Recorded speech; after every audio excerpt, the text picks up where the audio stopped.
আল্লাহর কোরআনের সবচাইতে দামি আয়াত, the greatest verse in the Quran. Ubayy ibn Ka'b রাদিয়াল্লাহু তাআলা আনহুকে বিষ্ণু সাল্লাল্লাহু আলাইহি ওয়াসাল্লাম জিজ্ঞেস করলেন, উবাই বলো তো কোরআনের কোন আয়াতটা সবচেয়ে সেরা?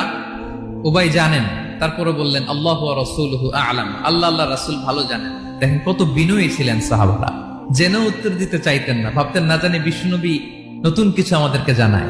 বিষ্ণুনবী আবার বললেন, তুমি কি জানো কোরআনের সবচেয়ে শ্রেষ্ঠ আয়াত কোনটা?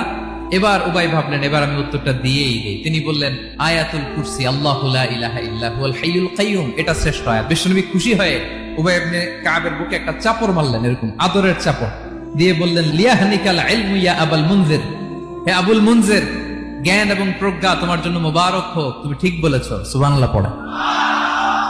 তাহলে এই প্রথম ইনফরমেশনটা আজকে জানলাম, কোরআনের সর্বশ্রেষ্ঠ আয়াতের নাম ৬,২৩৬টা আয়াতের মধ্যে থেকে সবচাইতে দামি আয়াত এটা।